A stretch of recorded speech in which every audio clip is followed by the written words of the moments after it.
Good evening, everyone, and welcome back to Sim Race South Africa, and you're listening to Daniel Haynes, so that means only one thing. We're back here for ACC, and it's round 3 of the simGT Championship. It says your commentators, but unfortunately you're stuck with only me. Nick Hodgson's not here tonight, so I ask a big favour from everyone that's tuned in. I see quite a few watching already.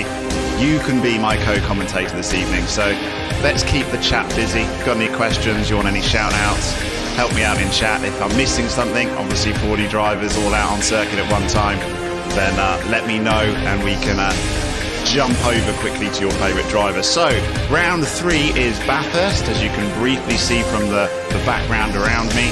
So without fail, let's take ourselves over to the circuit.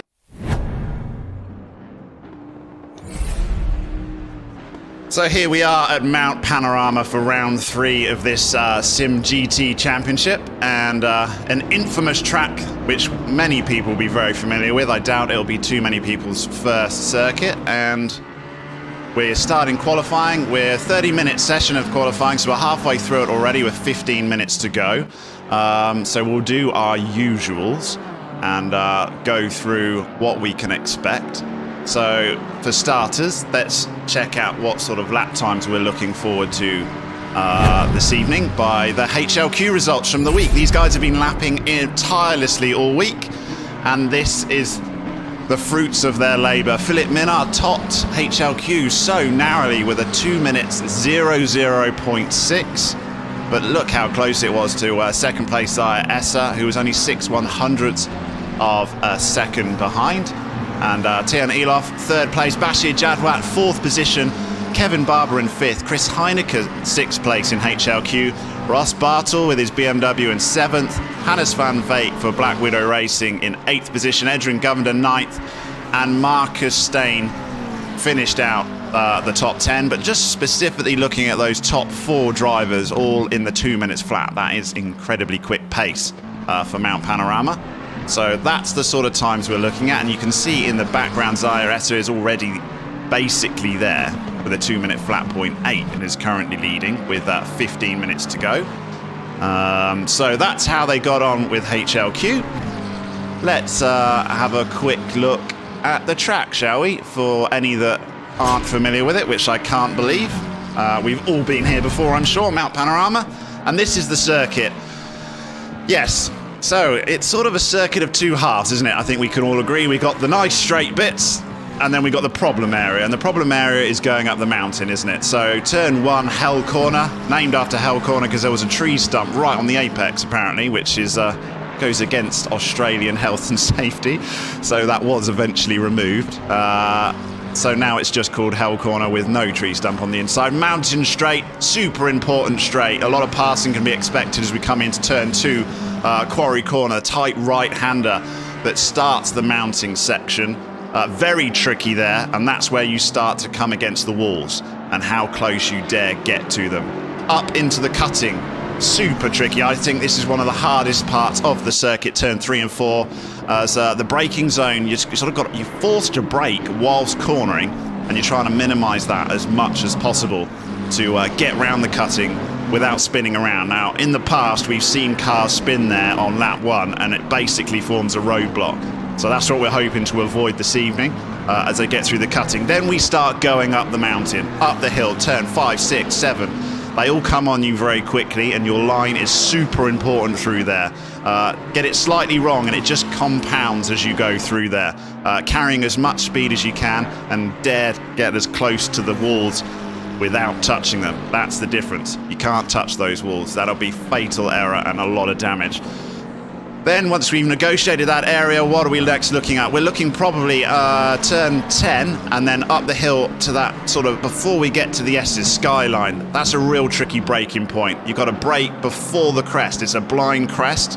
Got to lift off the brakes. You can't brake on the crest. Your car goes light and it slips out. So then you have to brake before, lift, go over the crest, heavy braking again as you try and then just weave your way through the S's as quickly as you possibly can, eventually finding yourself down at turn 18, the Dipper, which is vital you get a good exit out of, because Conrod Straight is one of the longest straights on the circuit. And yeah, if you mess up your exit in the dipper, you just watch your delta plummet all the way down until you finally get into the chase. This turn 20, 21, 22, believe it or not, was added to slow cars down because that used to be a just dead straight run all the way to Murray's Corner, which is just insane because it's already fast enough by the time you get to turn 20 into the chase. Difficult braking zone there, but at least it's away from the walls. We've got rid of those from the mountain section. And then the final corner, Murray's Corner, looks so straightforward, doesn't it? 90-degree left-hander, and yet I've seen so many people mess that up. It's ruined a lot of laps, and it's ruined quite a few races as well. So if you can get through all of that in 2 minutes flat, that's one hell of a lap of Mount Panorama Bathurst. So that's what we're looking at. And let's just, while we've just discussed that, we've got a hot lap from Philip Minnaar, who did manage to top the HLQ timesheet. So we haven't got commentary on it, so we'll do it together. So let's bring up the hot lap video. And here we go, and it's in the dark, and that's how we will be starting the race today. 5 a.m. start. So here is Philip Minnaar on a hot lap as he comes across the line to start it, up to Hell's Corner, 90-degree left-hander. Super easy, but again, exit's so important on these straights. Super important to try and carry as much speed as you possibly can down here. Got plenty of time to look around, check your delta before you start this difficult mountain section. Obviously a little bit more stressful if you've got cars left or right of you here. So here we come up to the first right-hander as we start making our way up the mountain. And then you'll see the difficulty we talked about earlier here in the cutting. Got to come across, and you've got to get on the brakes as well. But you've got to brake as much as a straight line as you can to get around here without the back end stepping out. Philip Minnaar shows exactly how that's done. Up the hill, this is where we get as close to the walls. Look how close he is as he cuts in through these section here. Just barely touching the walls, but keeping away from it. And then as we get to the very top of the mountain, as we come around here, turn 10, this is the braking zone we're talking about. Blind crest. You've got to put yourself on the line, brake, lift, then brake again, heavy as you come down the hill. Negotiate through these S's. Desperately trying to avoid the walls, but you've got to get as close as you can. Then down here, you're compromising as you tuck in right, really close to compromise the corner, but carry as much speed through here as you get onto the Conrod Straight. So important on this Conrod Straight to get a good exit. And then a little bit like the mounting pass, you can relax. You've got the mountain out the way, the mountain straight, sorry, on the Conrod. You can just check your relatives, work your way out. And then we get to the bottom, very, very fast part of the circuit, 278 kilometers an hour, 280 Philip Minnaar gets before he gets on the brakes. Tight left-hander, quick right-hander, and before you know it, you're coming down the hill. The reason why Murray's Corner gets messed up is your braking zone, look, is downhill here. So heavy on the brakes, and you got to brake earlier than you realise. And that's going to be Philip Minnaar completing a hot lap of Bathurst. So now we're back, and we've got 8 minutes to go of qualifying, and Essa is currently still leading with a 2 minutes flat 0.8. Bashir Jadwat, his teammate, in second position. We've got a few people in chat already. Alan Patterson, nice to have you with us. Carl Stieg, welcome. Nice to see you. Keep us entertained in chat. It's a 90-minute race, guys, and I'm used to having someone helping me out. So, yeah, you don't want to listen to me constantly. So give us something to go and see. If you see something I'm missing, let me know. 40 cars on circuit. I haven't got my cameraman flipping through for me, finding the battles. So we're going to have to find them together, guys. So I've got the chat up on my screen. Don't you worry about it. And here we go. What else have we got? Philip Minnaar, leading our HLQ, is currently not leading qualifying though. He finds himself in third position, and he's 2/10, or just over 2/10 down from Zaya Essa. So the McLarens are back, and they're back in force of the Masterclass team in first and second position. Currently, Philip Minnaar had a superb round 2 at Snetterton. Took his maiden victory in a Division 1 race in the simGT series. So he's a man on a mission in his Mercedes, and he took that Mercedes in round 2 as well. He started in the Ferrari in round 1, so he's already taken his drop round, so he can't afford any mistakes for the rest of the season. A little bit of pressure there from Philip Minnaar as he tries to improve on his time. Currently he's level with his delta, so this is not going to be a lap to improve unless he really nails this final sector. Let's see whether we can go back and check on anyone else that's currently up on the Delta. Chris Heineke is in 5th position, 7/10 off our leader. And it's pretty much as they were, apart from Essa and Bashir Jadwat have flipped Philip Minnar. But Tian Elof, who was in 3rd position in HLQ, is currently in 4th. And yeah, Kevin Barber and Ross Barter, they're pretty much as they were in HLQ. Question from Alan Patton. Yes, I have moved, and this is the first time I've streamed or even sat at my computer at this new house, so I'm amazed as anyone that this stream is actually live, because my rig is set up. I haven't sat in it yet. My computer is set up, and I've not sat here either. So here we go. We're just try it, see how it goes. It seems to be going okay so far. Looking down, there's no one currently improving. Mike LaRue in 20th position. He is half a second up, though, is Mike LaRue. He's currently running in the Bentley, in 513 Bentley, in 20th position.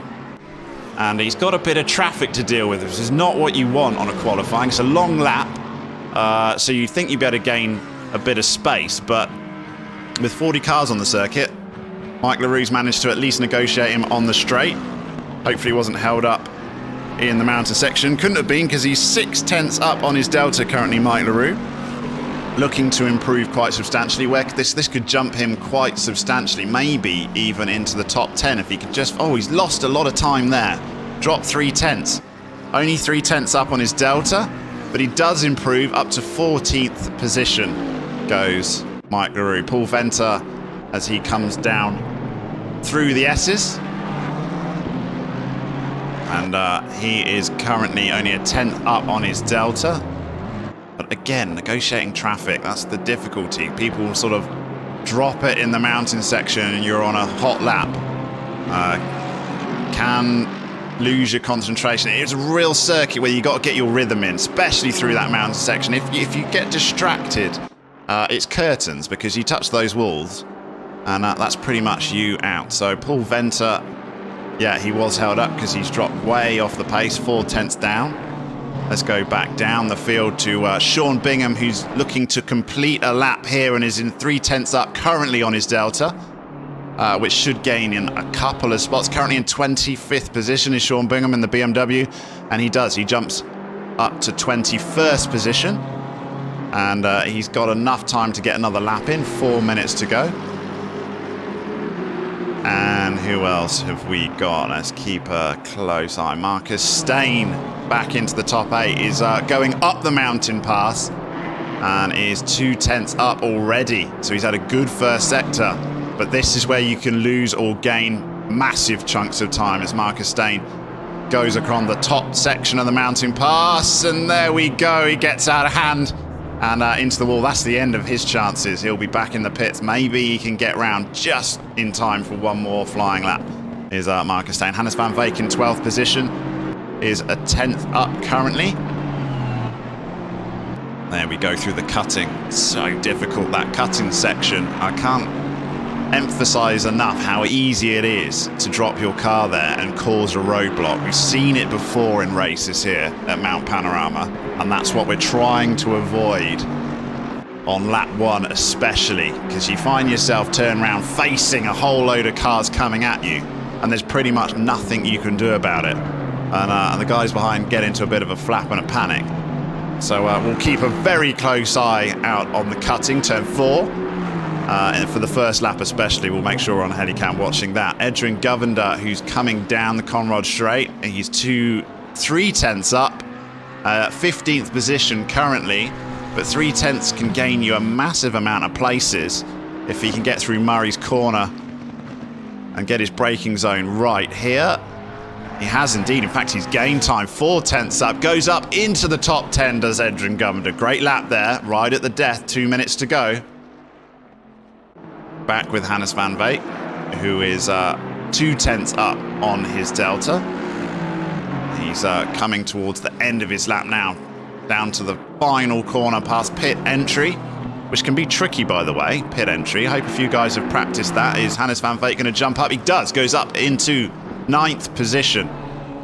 with his Aston Martin. The 23 Aston Martin up into 9th position. Flip Van Zyl is 3/10 up on his Delta, so he's had a great first sector because he's still only halfway through his lap as we join him at the top of the mountain pass. The tricky braking zone. You've got to get your line in right. There's a lot of corners here where you can't actually take the ideal line for that corner because the next one comes up on you so quickly. You've got to compromise one corner for the overall lap time, if that makes sense. So here, as you hug the right-hand side, it's just so you can have the right angle for the final corner into the Conrod Straight. And Flip Van Zyl had to get through some traffic there and lost his advantage and is now just level on his Delta, unfortunately. So last place you want to find traffic is at the end of that mountain section.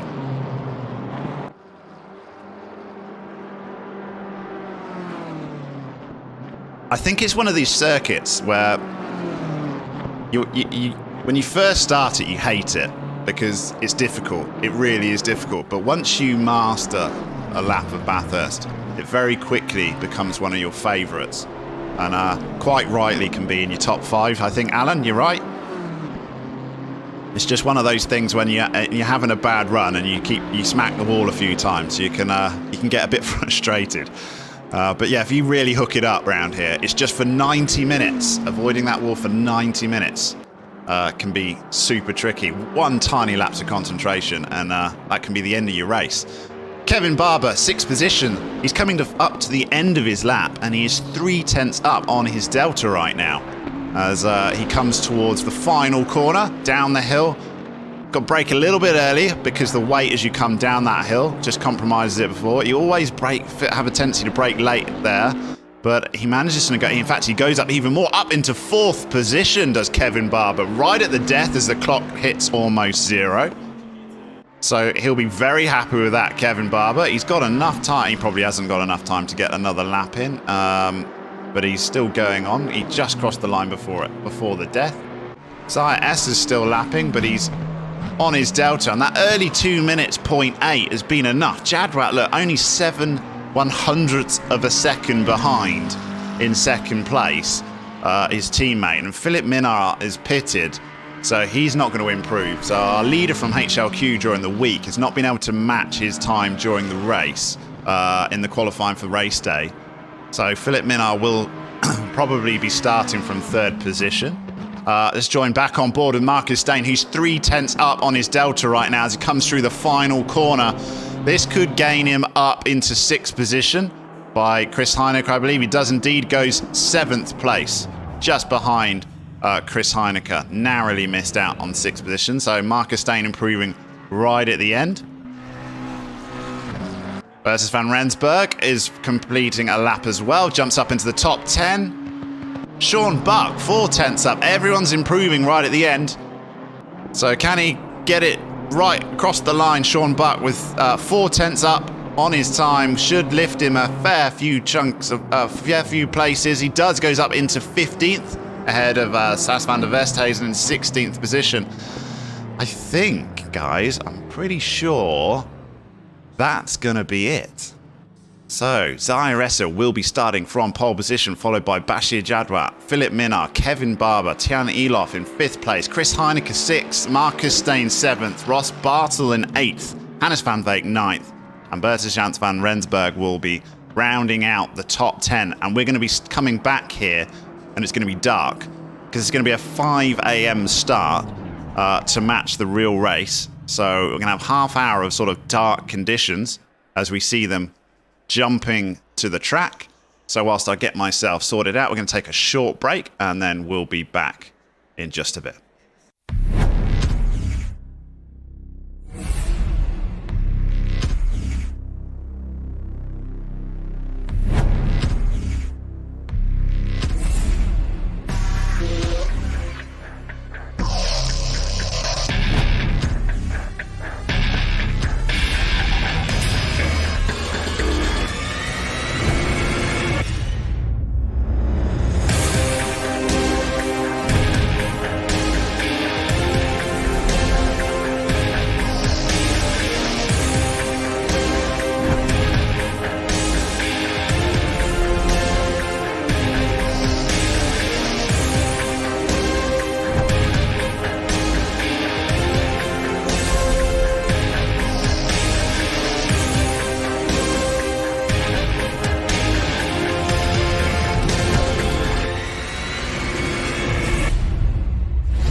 So we're back here for round 3 in the start of this simrace South Africa simGT series at Mount Panorama Bathurst at 5 a.m. in the morning for a dark start. And we've got Zaire who will be leading the way in the 771 McLaren, followed by his teammate in Bashir Jadwat, second position. Philip Minnaar will be in the top 3. A couple of spots back from where he was in HLQ. So let's see whether Philip Minnaar can do some damage early on in that AMG. But what we're really looking for is a clean first lap. We don't want a pile up in the mountain section on lap 1, please. So in 15 seconds time, these guys will start what will feel like the longest parade lap ever. Obviously, this is the start time for the IGTC event for Bathurst, which didn't take place for the last couple of years because of COVID, but it will be round 1 of the 2022 IGTC series. I think it's been pushed to May. It would usually be happening next month, but it's been pushed to May, and it will be the first round of the IGTC, which obviously culminates in Kyalami, currently scheduled for December. So everyone looks forward to Bathurst. What a race this is, and in the dark, and a dark start. Hopefully some of these guys have done some practice in the dark. Any drivers you particularly want to shout out to or look out for, shove them in the chat and we'll spend some time with them a little bit later. Obviously, to start with, we'll keep an eye on our leaders, and we'll stick with Helicam to try and get as best view as we can as they negotiate that mountain section, especially at the start.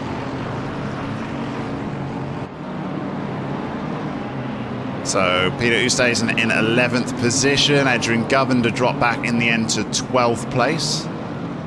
Looking down towards our midfield section, Mike Leroux in 17th place, Fit Van Zyl 18th. Scrolling down, Chris De Santos in 21st position. Already had a couple of shout outs on chat. We'll keep an eye on how Chris gets on tonight in his BMW. Should be easy to recognise the bright yellow BMW. Sean Bingham in 22nd place. We've got a big patch of BMWs from Paul Venter in 20th. All fighting down to 23rd position is a little group of BMWs. In fact, BMW start at sort of 14th position all the way down to 23rd. Popular car. Maybe that's his ultimate pace. Fridge Frinley, the Lotus driver in the Aston Martin, starts from 24th position. James Stroud will be starting from 26th place. Maurice Krugkamp, 29th position in his AMG. Henry Rowe, the local boy just down the road from me in his Lexus, will be starting from 32nd position. And Jude Neville at the back of the pack, also in the Lexus in 38th place. Maybe he can redeem himself from qualifying and gain some early places. So our leaders, where are they now? God, look how dark it is. They're coming down the top now on the descent of the mountain section. Before they get onto the Conrod Straight. Huge passing opportunity, basically the mountain straight and the Conrod Straight. If you dug into the slipstream. Slipstream doesn't have a huge effect in Assetto Corsa or ACC, but on a straight that long, it starts to compound. And yeah, you can get a passing opportunity at the end of both of the Conrod Straight and the Mountain Straight.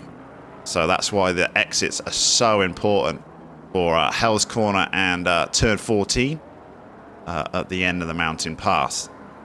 So weaving around, trying to keep some sort of heat in their tyres, go through their program. And we'll soon be starting this 90-minute race of round 3 of the SimRace GT Championship. And Zaire in the 771 McLaren will be the one to cross the line first. And I don't think Bashir Jadwat's going to push too much in his teammate. But just a reminder, trying to get through the cutting.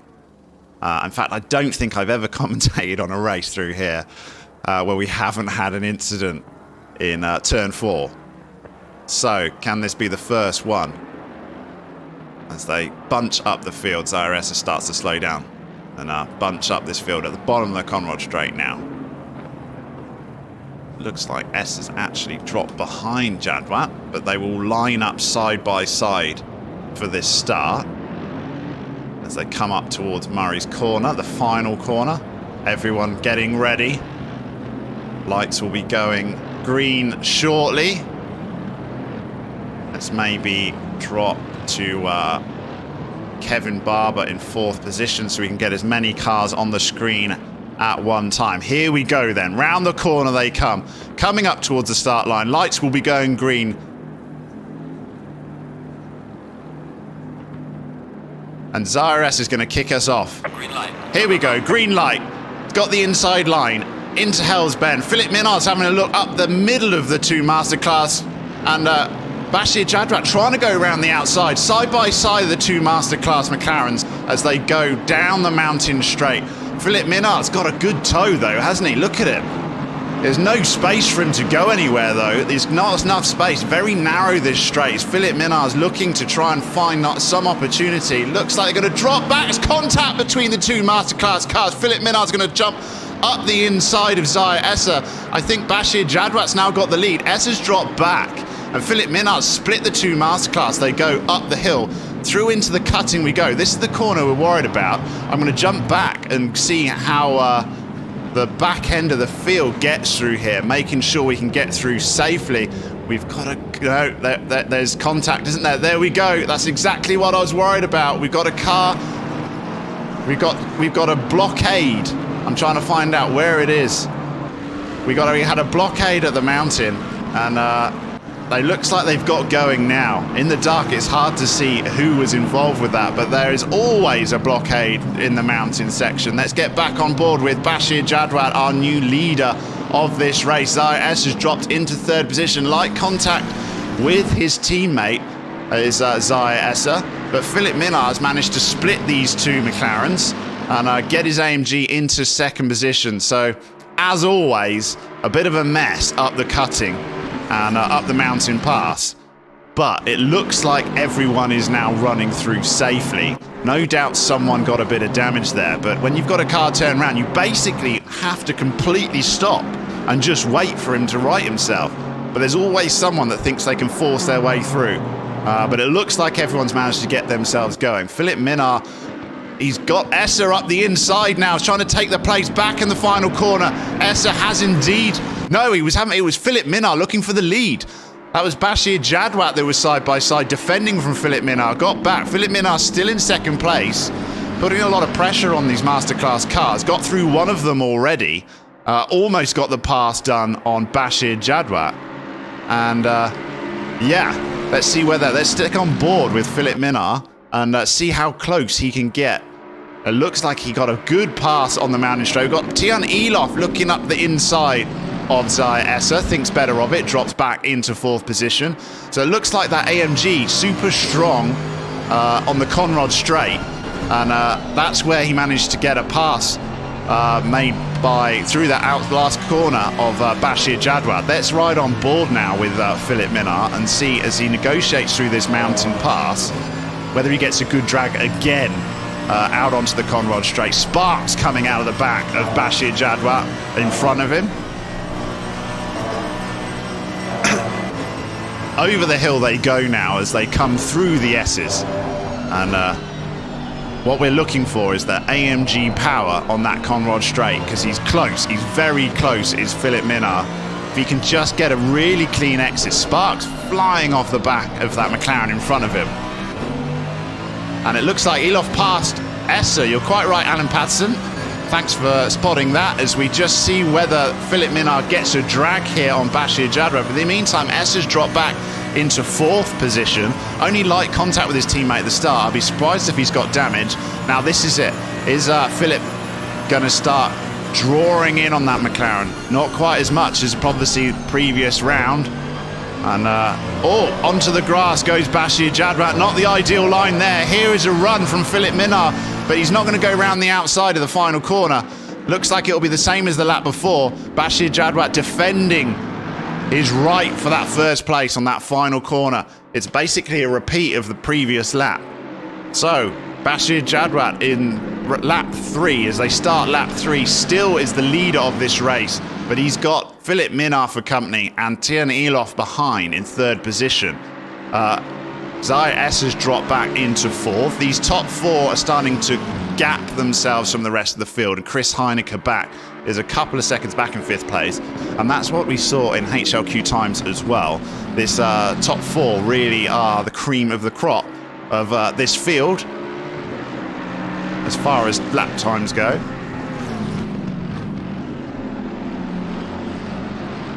And up through the mountain pass they go again on lap 3 of this race. 5 minutes already gone, and we've got a battle for the lead of this race.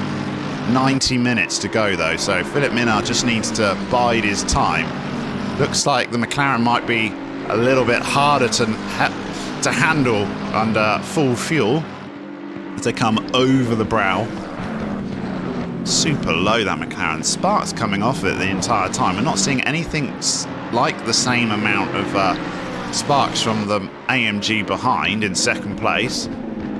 AMG obviously strong high fuel because Tian Elof has managed to put a pass on Esser as well.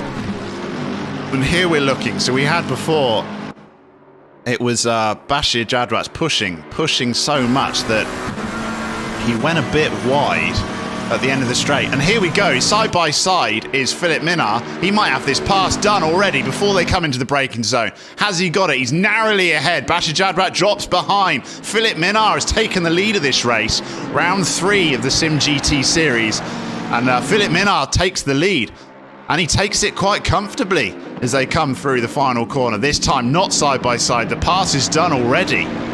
And the Grumpy Monkey AMG is currently leading this race, and before you know it, Jadwat's got another AMG behind fighting in Elof in 3rd position. So he can't rest on his laurels, can Bashir Jadwat, because he's going to have another Merc trying to poke up the inside, who's tucked up behind on this mountain straight already, coming up to turn 2. Has a look up the inside, but it takes a brave man to put a move from that far back. He thinks better of it, drops back, does Tian Elof in 3rd position. And the Mercs certainly do look very strong here. It's certainly under race pace because it doesn't seem like, oh, that felt like a slight tap on the wall from Elof. Very slight tap, just touched it, and dropped back from Jadwat. And yeah, I think he just got a little bit friendly, a little bit of a love rub against the advertising boarding. Lost a bit of his livery, I believe. And one blink of the eye, and he's suddenly got Zaya Esser for company. It shows you how close these top 4 are running. So riding on board now with Esser as he looks to Elof in front of him.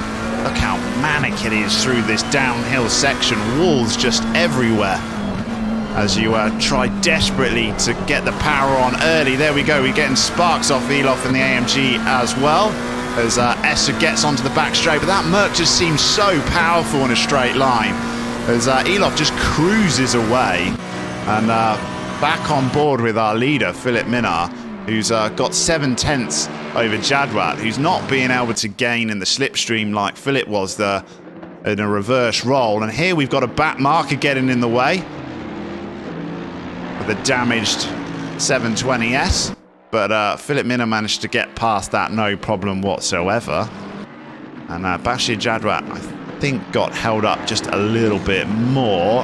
And that 720 comes into the pits we saw briefly. Yes, time. Bashir Jadwat's dropped to 4th and Esser up into 2nd. Thinking something strange went on there with the back markers. We're going to have to... I wonder whether we can go back. Let's go back 30 seconds and see whether we catch what happened. Yes, just briefly. I went back 30 seconds. We saw Jadwat was off the circuit. I'm not sure whether that back marker was involved. And Esser just steamed straight through. Elof and Jadwat were affected. But it was that back marker section. So we end up with 2 cars dropping back. And Esser just saying, thank you very much. I'll take 2 places. And gets up into 2nd position. In the meantime, when we get back to live recordings, we should see Philippe Minard with quite a nice handy lead to cope with. There we go, back live we are now from Zaya Esser's 1.7 seconds behind our leader currently. Jadwat 2 seconds back from Elof. So 2nd and 3rd places dropped down to 3rd and 4th position, and Jadwat Esser up into 2nd place. Wow, I need to catch a breath, guys, because 90 minutes of this and I'm not going to have much voice left over. So, who do we want to look at from lower down? Marcus Stain currently in 6th position. I think our leaders are just gapping nicely, so we'll drop back and see how everyone else is getting on. Marcus Stain pretty much on his own at the moment. Doesn't seem to have anyone around him. So see whether we can get some hot laps under his belt. Kevin Barber, no, that's not coming. He looks like he might disconnect from the server, does Kevin Barber, because he is on my timing screen, but not on the other screen. So that might be someone that's disconnected. Edrin Govender is in 8th position currently and has Sterner behind him, only half a second back as they come down Conrod Straight. And he may be fighting for his position shortly. Let's see where further back. Chris DeSantos got himself up into 10th. And that's the livery that I picked for the stream background, which is just awesome in support of our Ukraine friends. So I think that's just such a fantastic livery. So a little token effort there from Chris DeSantos. Will be rooting for that BMW, and it's already into the top 10. I do need a drink, Alan, but to do that, I've actually got to run upstairs and get one. So we'll wait for a lull in proceedings, and I might go and launch myself up there because I'm feeling 1 hour 19 minutes. I'm not going to be here for much longer. Bit out of practice. So Chris DeSantos in the top 10. He's got Victor Filter behind him in 11th position. It's only 3/10 back. And that Bentley is quick in a straight line. So it's going down the mountain straight right now. And already Chris DeSantos is covering that inside line, thinking if you want to go past me, you've got to go around the outside. Victor's thinking, no worries, I'll give it a go. But not from that far back. And Chris DeSantos can try and negotiate this mountain section on his own. I can't see that Bentley squeezing its way past up through here. He'll have to wait until the next straight. Mike LaRue currently running in 13th place.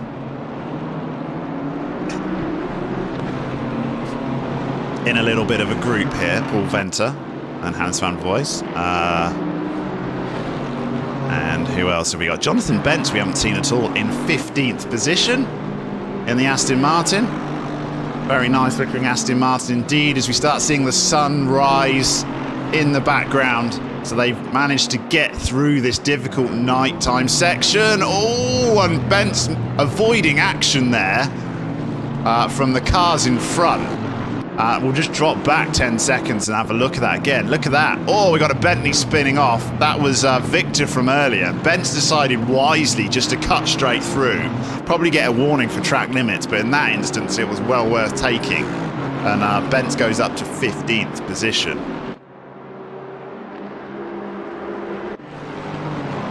Fridge Frinley in 17th. And we got a question on what happened to Sean Buck. Let me just see.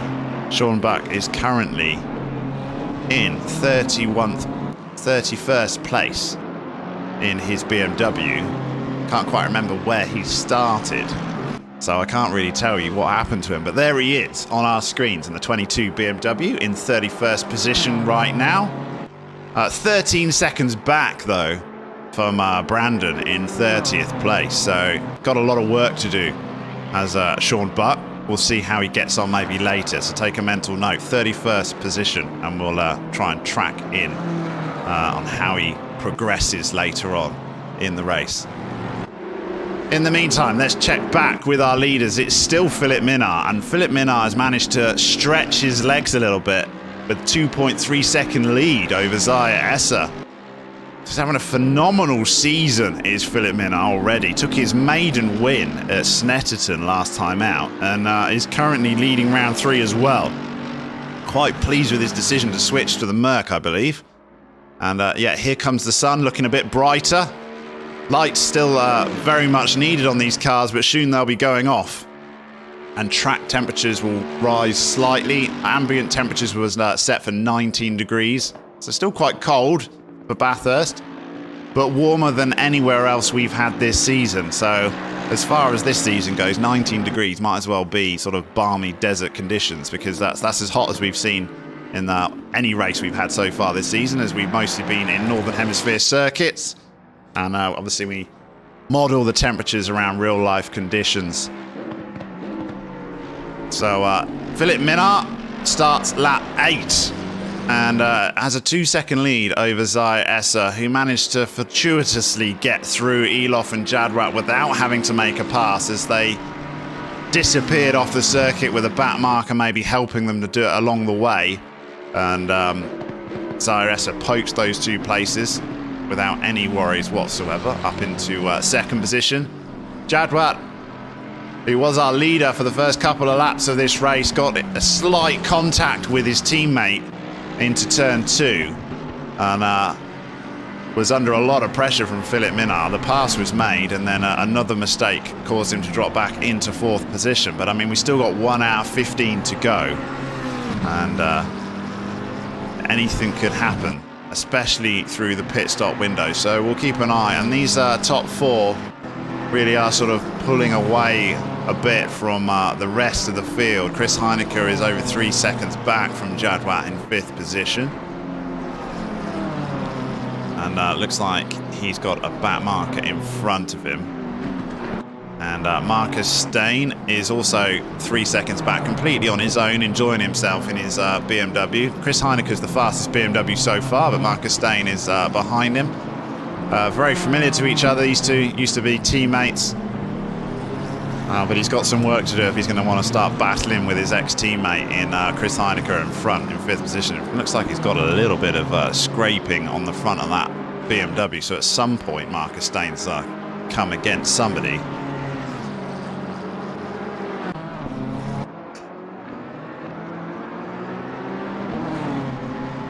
So let's see whether we can go back and see some narrow gaps. Who have we got? Ronald Childs is only 7/10 back behind Jonathan Benson. It's not 7/10 at all, is it? As we join to him, it's a lot less than 7/10. It's Ronald Childs right up behind Jonathan Bent. And in that big Bentley, can he get a great exit here? We could see a pass if he does at the bottom of the Conrod Straight, because this is where he'll start Bentley power pulling in that Aston Martin. Doesn't look like he's going to be able to pull in enough from this far back. And yeah, Ronald Childs will be keeping an eye on that Aston Martin in front of Jonathan Bent in 13th place. Very easy to run wide through there. See a lot of dirt and dust kicked up to come to the final corner to complete this lap in Murray's Bend.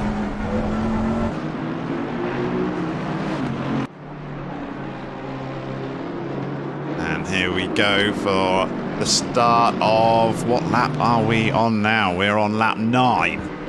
As Philip Minnaert is at the top, so he's like a whole half lap ahead of Jonathan Benson, only in 13th position. So our leader is already half a lap ahead of up to 13th. Shows you the immense pace that Minnaert, Esser, Elof and Jadwat especially have got. But Minnaert's looking comfortable, doesn't he? 2.2 seconds. And it's now just trying to negotiate the end of this first stint and see how he copes. We saw before in the last round, Esser pitted early at Snetterton. And Esser and Jadwat pitted early at Snetterton. But that was when we were negotiating different track conditions, wasn't it? And we saw how much Minnaert lost out, but he had the ultimate pace at Snetterton. It didn't make any difference towards the end. He managed to claw his way and fight his way back to the front. But he'll be maybe wary of that undercut this time round, looking out in his relatives of when Esser will pit. Doesn't want to let Esser get more than a lap of free running on his own. I think you just got to try and cover him off, but we'll see as we eventually get into that pit stop window. Long way to go yet, hour and 10, hour and 11 to go.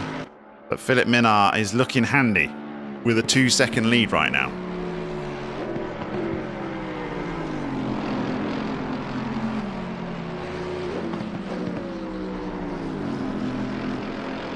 Back with other AMG of Elof in 3rd place. He's just starting to gap starting to form throughout the whole field, really, isn't there? Look, there's just looking through. Got to have a battle somewhere. It's definitely with Ronald Childs. Let's go back to Ronald Childs, who is half a second, or was. There we go, from Jonathan Bent in front of him. Seems to be stabilising around that sort of time, within a second. between Benson and Childs. And then in front of them, there's a little bit of a queue forming in up to Mike LaRue. But a massive gap from basically Chris DeSantos back, isn't there? The top 9 have really checked out. And then Chris DeSantos is leading the rest of the midfield in his very nice looking BMW as they come through the cutting. And there we go. Look how much brighter it looks. Much less of an effect of the headlights of these cars on the tarmac. And yeah, they'll be able to turn their lights off shortly. That BMW comes. Oh, look how close that was to the wall from Chris DeSantos. So close. Sparks flying up from the curb.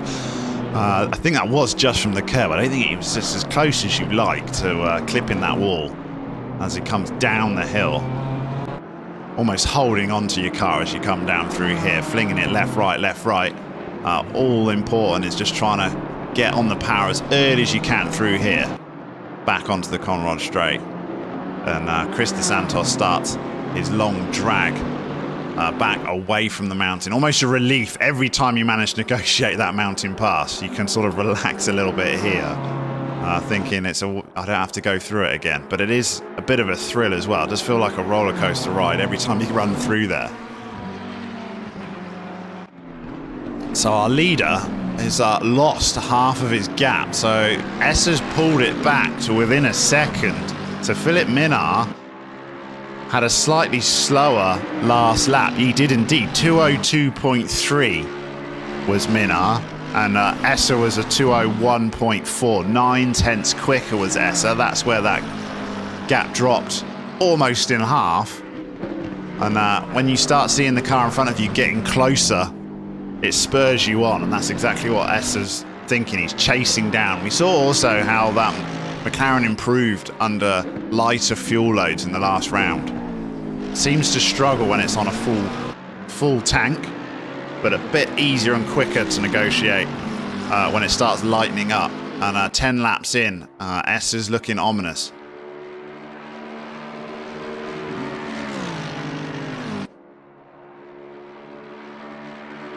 So we'll see whether the gap comes down any more from Esser to Minnaar.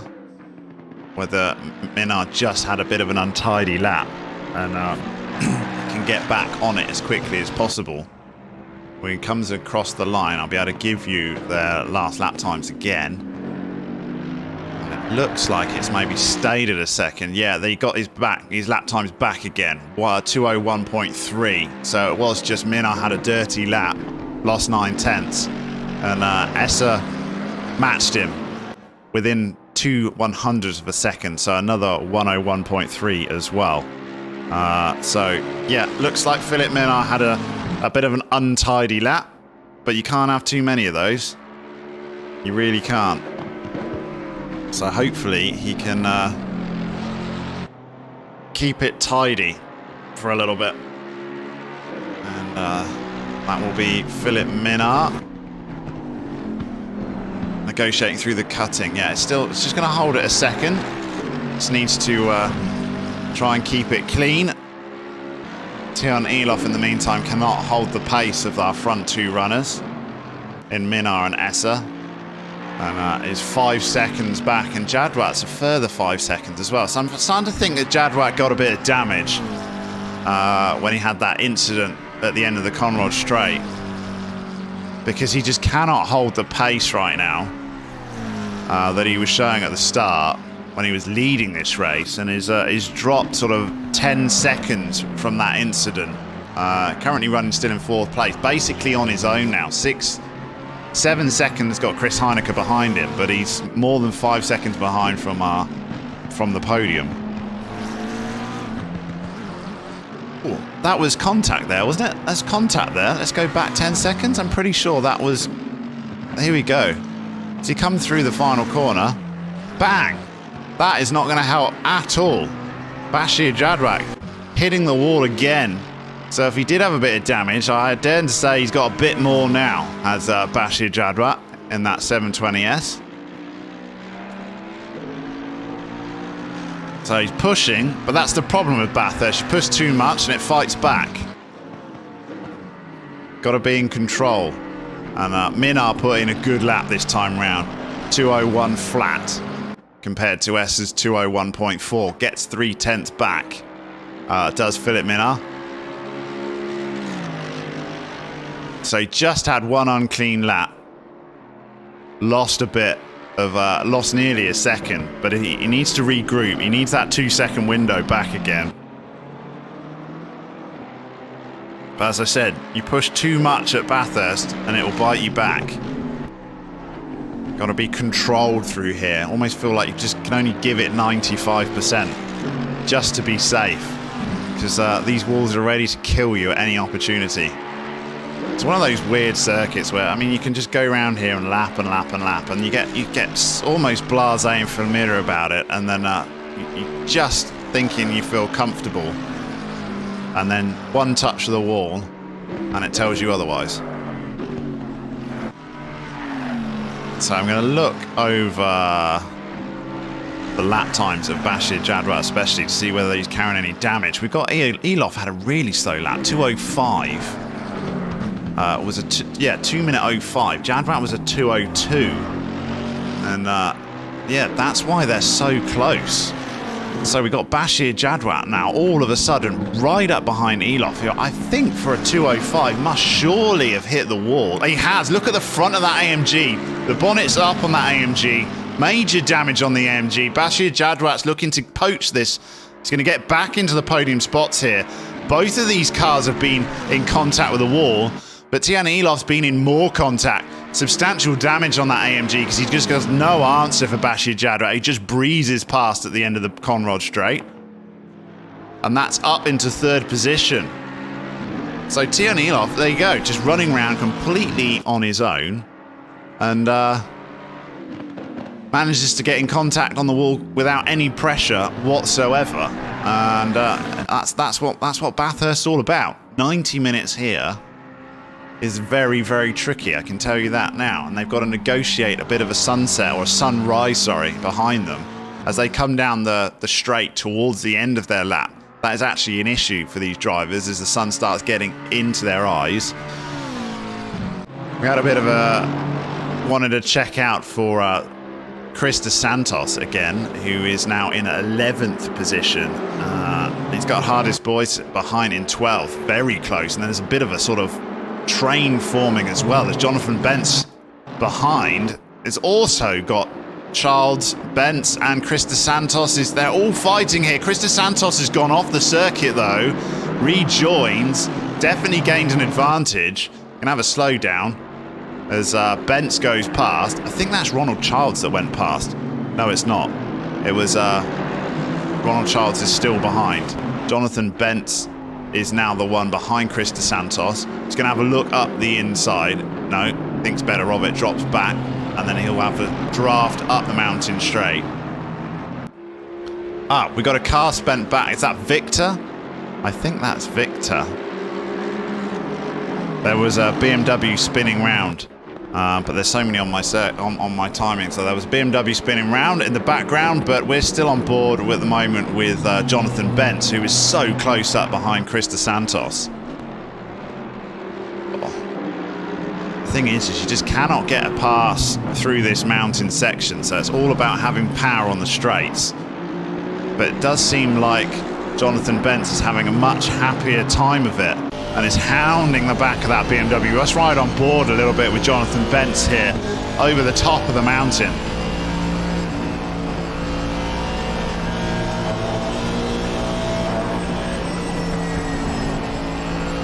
So Jonathan Bentz gets to the top of the mountain. There's the sun. Look at it in your eyes. That can be quite off-putting. If it gets you just as you're coming over the brow of the hill, they drop down the mountain now through all these tight S's. Looks like Jonathan Bentz has dropped back a touch on this straight. So Chris DeSantos is probably going to be feeling a little bit safer, because that's too far back to make a move. So our little group that was all packed together is sort of split up a little bit. It was Hardest Boyce that was the one that spun round on turn 1 out of Hell's Corner on the start of this lap, because he's dropped back to 15th position, and that is the livery I was looking for. So he now needs to regroup. And Neil Pretorius in front. But yeah, he spun round on the last lap, did Hardest, in his 103 BMW. So I think Neil Pretorius is going to be under a bit of pressure very, very soon. See if he can get through this corner safely this time round. I'm sure you brake a little bit earlier than you did the last time. Marcus Staines into the pits. There we go. First guy into the pits that I can see from our leading pack for a scheduled pit stop with a 1 hour mark. It's a very early pit stop from Marcus Staines as he comes out of pit exit now. We'll see when any of our other leaders start coming in for an early pit stop. Let's ride on board with Philip Minnaar. He's now having to negotiate some back markers in some pretty tricky places. Dives up the inside. But he has no choice because he's got Esser only 7/10ths back. So the 771 McLaren is under a second now. If this is F1, he'd have DRS down this straight. I think Philip Minnaar's pretty happy that he doesn't.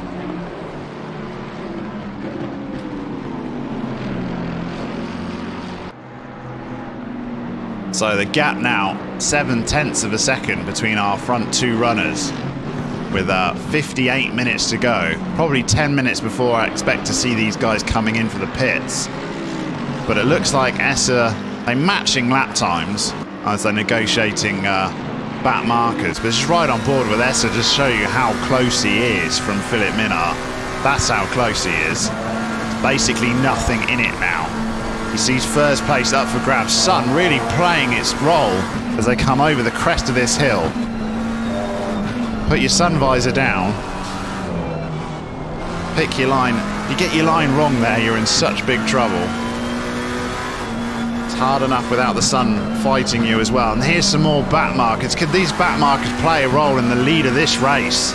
Because Philip Minnaar is going to want to try and get past them on this straight as quickly as possible. Moves up there. They're getting out of the way. Esser drops out as well.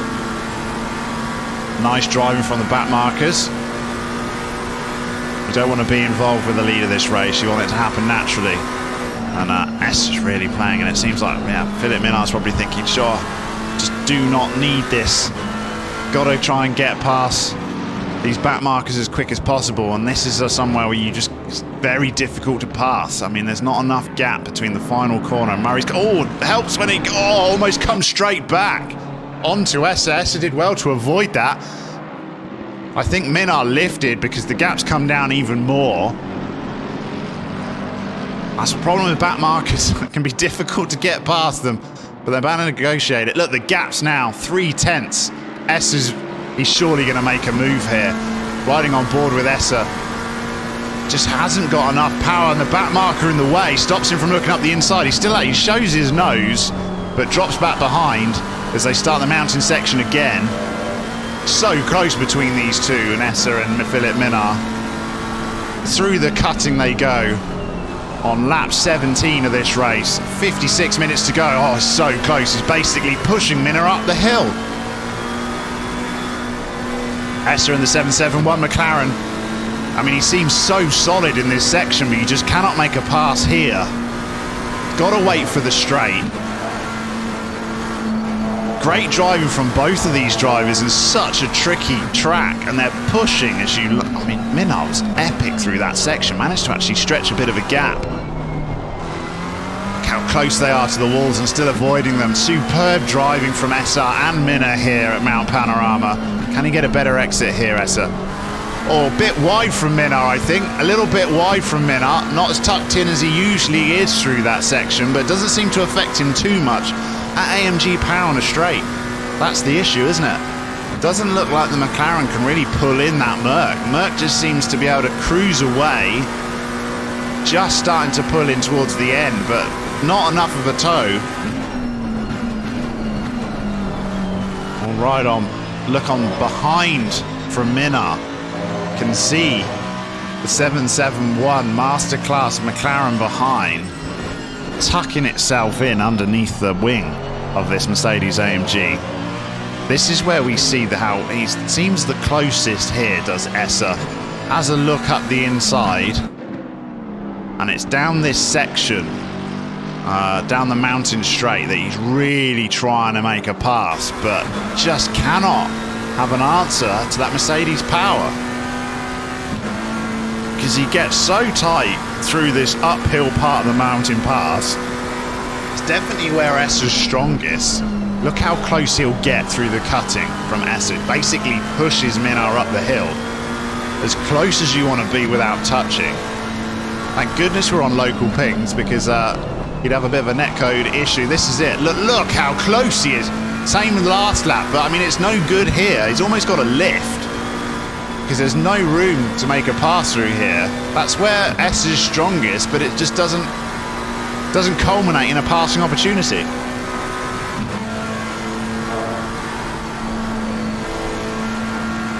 He's got to somehow get even closer on the straight, but it just seems like that Merc's just too strong in a straight line. Last time through, they were both 202.1. Had back markers to get through as well. That's really close, really, really close now. Is Esser. Got the grumpy monkey Merc right in his sights, but just manages to always pull away. The AMG power down that first part of that Conrad straight is phenomenal.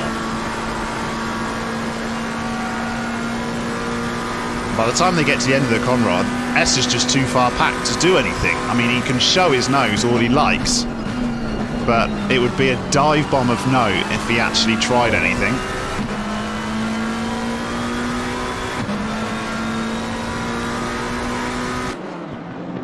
And yeah, Esser is just desperately waiting for any sort of mistake from Minar in front. And if that happens, it's tickets for Minar. The lead of this race will change. Back on board we go. I mean, look how far. They're pushing track limits everywhere, these two. I feel like one of them's going to just touch the wall eventually. And that will be the pass. I just don't want to miss the pass. I know we got other battles to look at. We've got people doing pit stops as well. I see Ross Bartels had a pit stop. Quite a few guys have gone into the pits already, wondering when the leaders, maybe this battle will end with a pit stop. And if it's Esser that pits first, one full, really quick undercut lap might be enough. They almost want to come in on the same lap, but it's Esser that can judge that. If he can't make the pass and he feels like he's being held up, might be a call to come in and pit just a little bit earlier. It feels like he's quicker in the mountain section, but that's not where you're going to make a pass. Not safely anyway. Not without some major help from your other competitor. It's just phenomenal riding on board, and how close these two are getting to the wall and avoiding it. It's got to take its toll on its concentration. 52 minutes to go, and it's just here that the Merc just pulls away. It's just stretches away. Doesn't matter how good Esser is through that final corner, the AMG just pulls away, and there's no chance of him making a pass, tucking in behind. It's just not there. He's down in straight line pace. He's going to be massively frustrated, is Esser, the longer this goes on. As they come towards Murray's corner, they go past the pit entry, so they're not pitting this lap. The pressure must be mounting in Philippe Minard in front, though. It has to be. Knowing that you've got someone like Esser behind you, I mean, the fact that Philippe Minard managed to pull off that win at Snetterton must give him a huge amount of confidence. And knows that he's got the ability to hold off these guys. But still, it's a difficult enough circuit as it is without keeping an eye on the relatives every time you go down the straight.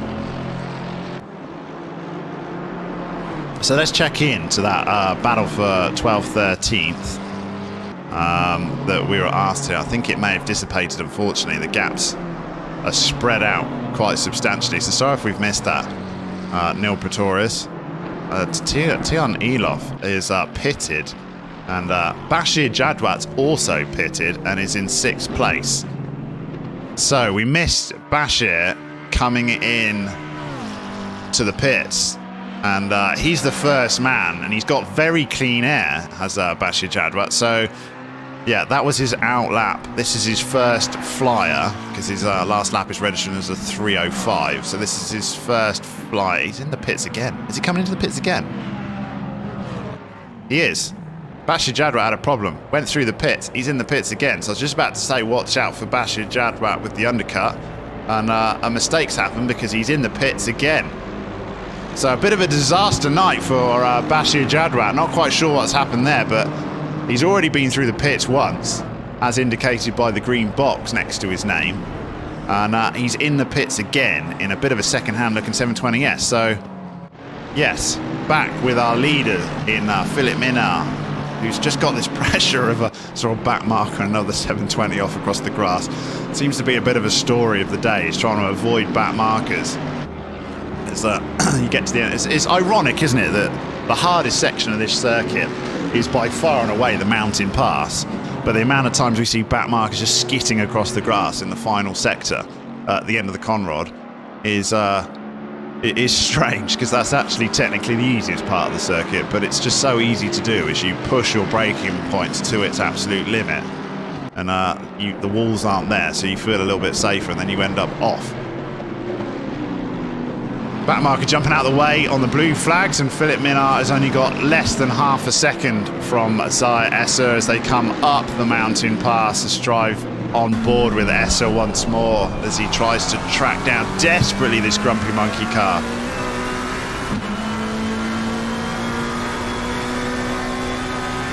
So it's Masterclass McLaren versus Grumpy Monkey Mercedes AMG. And it seems like Minard's got an answer for everything that Esser can throw at him so far. Just coming up to the halfway mark of this race. Oh, what a place to find a back marker. I wince. I wince when you see that. You don't want a back marker on the crest of the mountain. But somehow both of them get through, I think with their eyes closed, because my eyes were closed, as they managed to negotiate through that very tricky section. But Esser come off worse because he's dropped back further than he has been.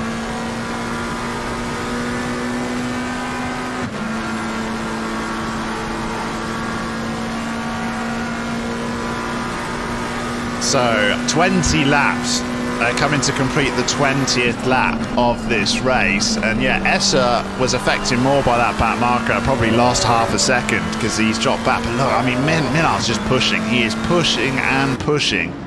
And looking on the inside, here we go. Right, Esser's coming into the pits.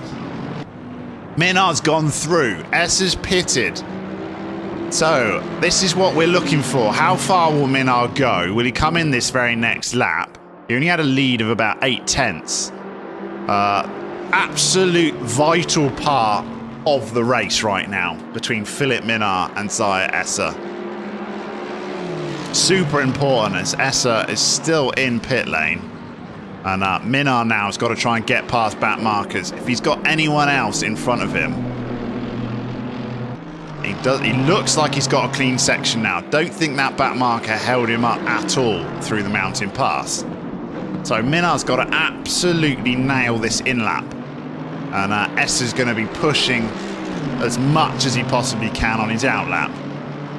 This could be very close. This is a pivotal point because I feel like Esser just couldn't pass any other way. So close for so many laps. And has not been able to make the pass because he's quicker. Oh, Tion Elof's got to stop go 30 as we see the back marker bounce off the wall steer. Stop go 30 for Elof.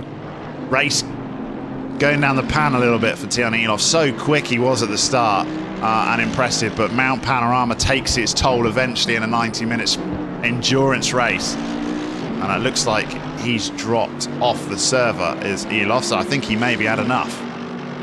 So Philip Minard now should know, well, he'll obviously know that Esser's in the pits. It's pretty obvious.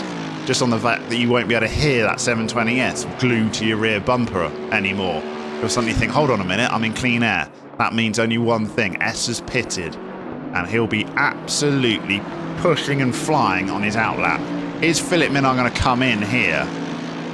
And yes, he is indeed. Philip Minnaar's coming in here. He's answering S's call, and it's only going to be a single lap, a single outlap of an undercut for Zaire Essa, and I think he may be ruining the fact that the previous lap before he pitted, or the lap that he did pit, he had that back marker on the top of the hill that cost him just that sort of half a second, I would say, top of the hill. And if he doesn't make the pass here, or if it's close, then yeah, he'll be really upset about that. He's got another back marker towards the end of the Conrod as well. It's super important that Essa gets past here and is not held up. Got to throw everything at it to try and make this one lap undercut work from Philip Minnaar, because otherwise it's going to be a mountain of pain looking at the back of a Mercedes again. Yeah, this is definitely holding up, I think. This is definitely going to be holding up. Oh, thankfully he pulls into the pits.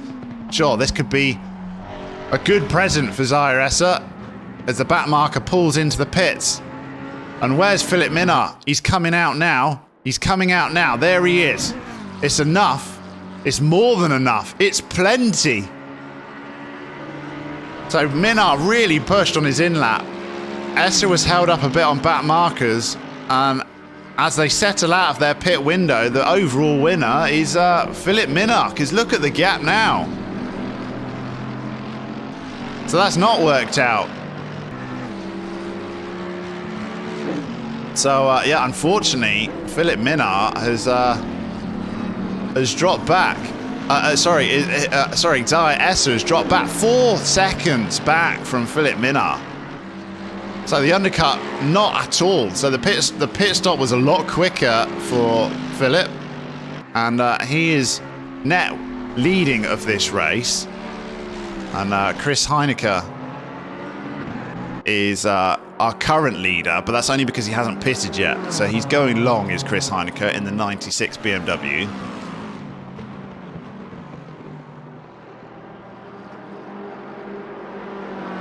So Chris Heineke will be pitting soon. Neil Pistorius is also a late pitter, but is in the pit window right now. He's pitting currently from 7th position, but will drop back behind Bartel and Jadwa. Henry Rowe has also gone majorly long. He's got himself in the top 10 as Henry Rowe. So he's had a great race, because he was way back in the Lexus. We were joining him on like in 30th odd place, and he's up into the top 10 is Henry Rowe, but he's still got a pit stop to do. But looking down, there's some pretty big gaps back, like Paul Venter's 17 seconds back in 13th place. So however which way you look at it, Henry Rowe's had a great race. Chris Heineke now is pitting, so our leader is coming into the pits, and this will give Philip Minnaar back the lead of this race on lap 24. And he has indeed taken the lead of this race. And I'm just checking to look at the gaps back, and see Philip Minnaar is only on his first outlap. This will be his first flyer. Zaire Essa is up to pretty good pace already with 201.9.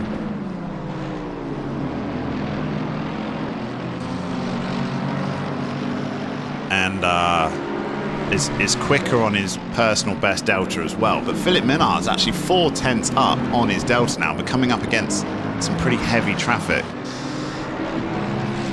So let's take an opportunity then to now the gap at the front is sort of stretched over 3 seconds. Let's jump back and have a look at some of our other drivers. In Lawrence Sterner in the 107 BMW in 6th position right now, 9 tenths off Marcus Stain, who's had a pretty relaxed race so far. Every time we've joined him, he's been pretty much on his own. So now just coming under a bit of pressure from his fellow BMW driver. And Chris Heineke has managed to... Heineke, after the pit window, is up into 3rd place. And Hannes van Veek into 4th. So we've had a bit of a shuffle around. I think it's because Bashir Jadrat made a mess of his pit stops and ended up coming through twice. It's gone back down into 8th position. And that's allowed Chris Heineke and Hannes van Veek to come back up. So we had Elof and Jadwat have those errors, come in contact with the wall, and then a double pit stop for Jadwat is meant that Heineke suddenly finds himself on the podium right now. And Hannes van Veek is 34 seconds back in 4th place. So to say Chris Heineke is in a comfortable position for a podium would be a huge understatement, because he's got 33 seconds to cope. So he can literally just coast around, because probably not thinking of our 1-2. He'll be more than happy with a 3rd place. So Chris Heineke looking good, and we'll see whether that's the case in 40 minutes time. In the meantime, Esser's got this gap down really quickly. It was 4 seconds after the pit stops, 1.3 seconds now as we join Esser, and he's really desperate. Yeah, Minar's taken a while to get up to pace, 2:04. He had a lot of traffic to deal with in his last lap. We saw that as we left him. And but yeah, he lost nearly 3 seconds on that lap to Esser. So Minar is going to be slightly concerned. That nice lead that he gained during his pit window basically disappeared already.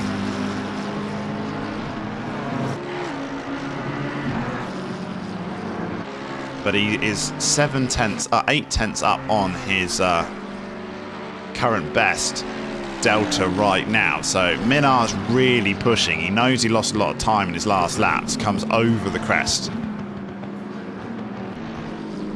Had a perfect first stint, did Philip Minar. Now needs to back it up with a good second stint.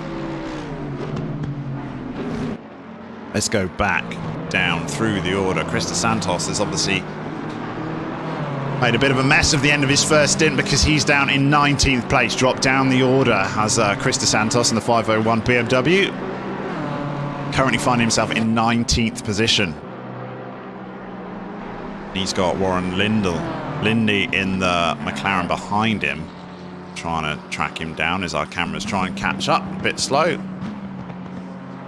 Jonathan Bentz also has dropped back. He's in 21st place now, and was riding in about 12th position earlier on. So during the pit windows, you've had quite a few cars shuffle about. Whether that's a case of longer pit stops or not, I'm not 100% sure. But yeah, Jonathan Bentz has also dropped back.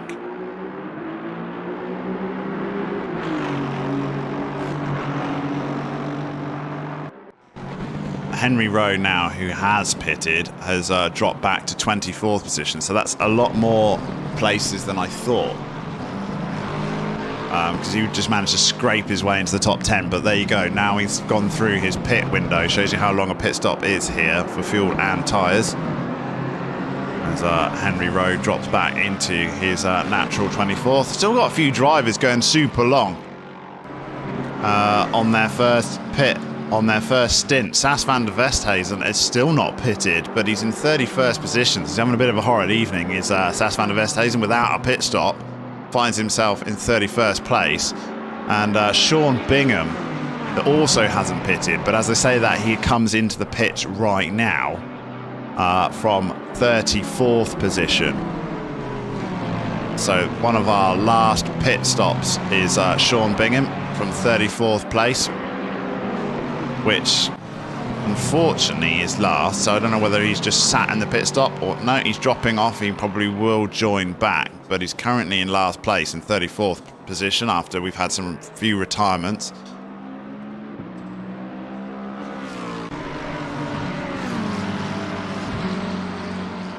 So Sas van der Westhuizen is literally last chance saloon. You've put as much fuel as you could possibly fit in a Ferrari, but surely must be looking to pit soon from 31st place. And I dare say that might put him a little bit further back, although Stroud is 3 laps behind. So looks like Sas van der Westhuizen has come in contact or had some damage at some point, because can only explain while he's there. Edwin Govender's back in the pits from 9th position for some reason. Not quite sure why Edwin Govender is having a second pit. But he is in the pit stop, in the pit window from 9th position. So what's the gap from our leaders now? It's half a second. We've got to drop back to Zaire Esser. We have to, because it's as you were for the end of that first stint.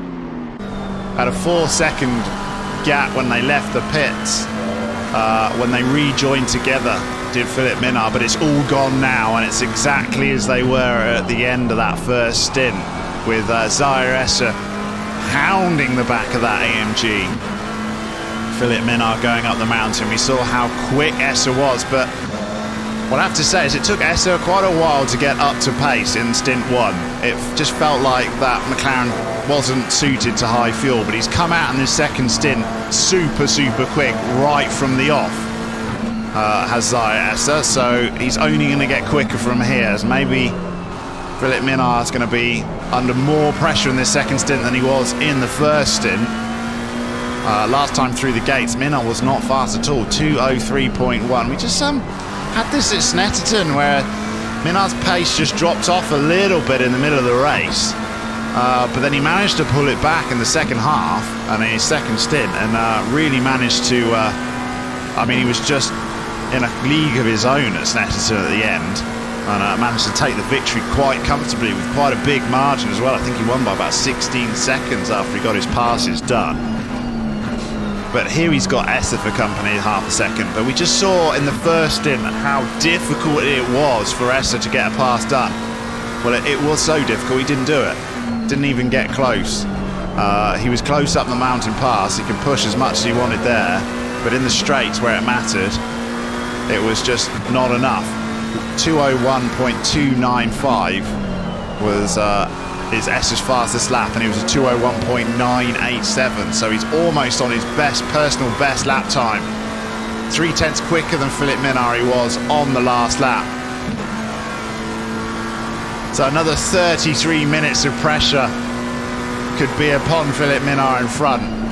Don't think it's quite as comfortable as it was at Snetterton. And these back markers are going to play a role at some point, I can be sure of it. This is not where you want to come across someone in the cutting as Philippe Minard looks up the inside. Oh, they could be how did he get through there? Let's go back 10 seconds. How did he get through there without touching that Bentley?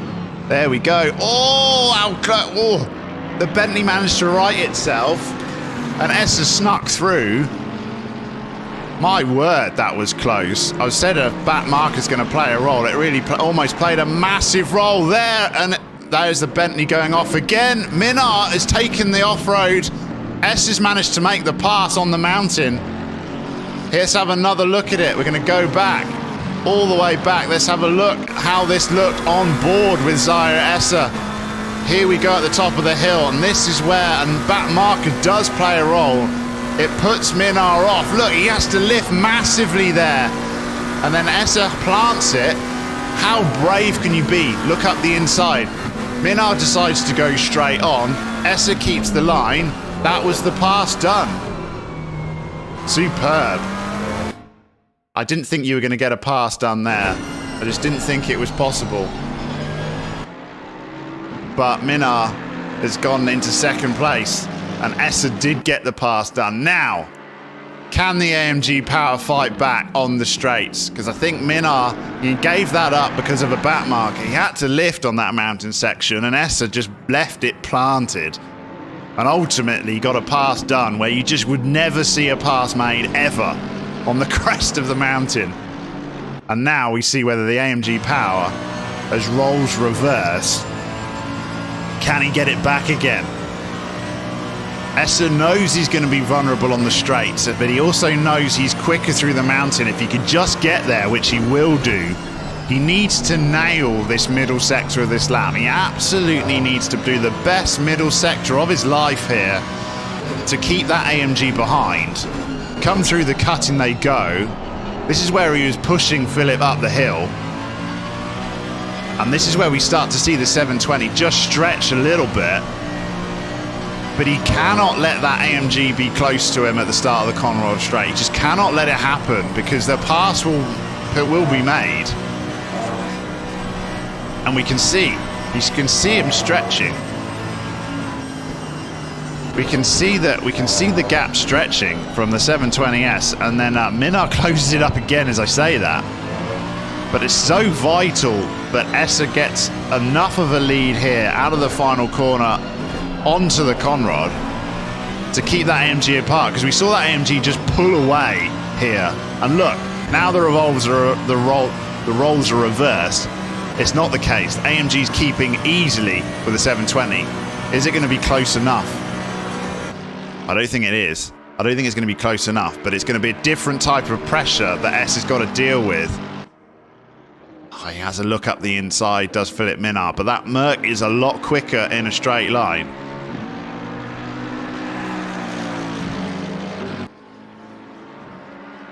And Min is going to have a look up Murray's corner. Just shoves his nose out in front. But it's these straights.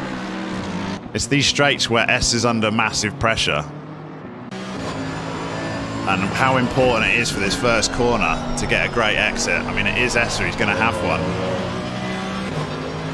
Too far back, I think, Philip. He's going to have to just try, and it's a different type. I think Philip will get the pass on the straight, where Esser just unbelievably managed to get a move made. A poacher's move on the mountain right at the crest. In the meantime, we'll jump to Paul Venter in 9th position, who is currently running. I know you're looking for a battle of 9th and 10th guys, but there's not a huge amount. Neil Pistorius behind. He's got a back marker between him, and he's got Mike LaRue way back. So we've got some back markers in between, which is what's making it look closer than it actually is as Neil Pistorius goes up.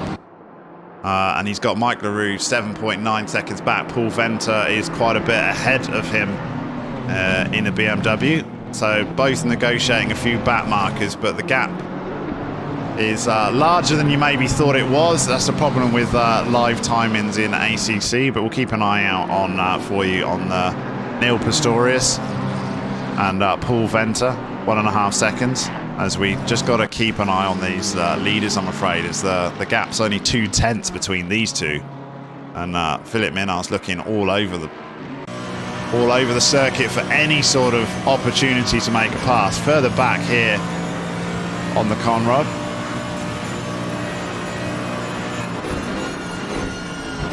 And yeah, this looks like S is just very, very slowly managing to pull away, but we're talking at most a 10th a lap. Minard's managing to keep with him. It's going to be a well-fought race. Only 28 minutes to go here at Bathurst for round 3. And you can't keep your eyes off these two. It's so close as Esser goes wide onto the grass, but Philippe Minard follows him along. They both know how important it is to keep the power down. He's going to look up the inside. Esser's going defensive here. Knows he didn't get a great exit, but he knows that he's got to get Philip to go all the way around the outside. It's not going to happen. They get in contact. The two come in contact. Minard drops back. No harm done. But they were... Esser was holding the inside line, making Philip go around the outside. The two touch. And they're back as they were. Wow, super close between these two. Let's just take a small opportunity to remind ourselves what's coming up here at Sim Race South Africa. If you want to get involved with this sort of racing, you know what to do. You just got to go to the website, simracesa.co.za, and you could sign up and join from the next round or even from next week. So next week we've got the Sim Legends Round 3. Brilliant, that Legends series, and it's Donington, but not the Donington you might know, because it's Donington 1938. So don't miss that next weekend. Then we're back. That's the end of round 3. Then we join on to round 4. And we start with the simTC round 4 the following week. And then simGP and Mugello round 4. And then next month, April 18th, will be simGT ACC back again for round 4 to see how this fight between Minard, Esser and co carries on throughout the season. And we'll be at Imola for round 4. So you don't want to miss that in a few weeks. But if any of those takes your fancy, then get yourself signed up. simracesa.co.za, and you can be joining for the next round. Get yourself fighting against these two if you think you're quick enough.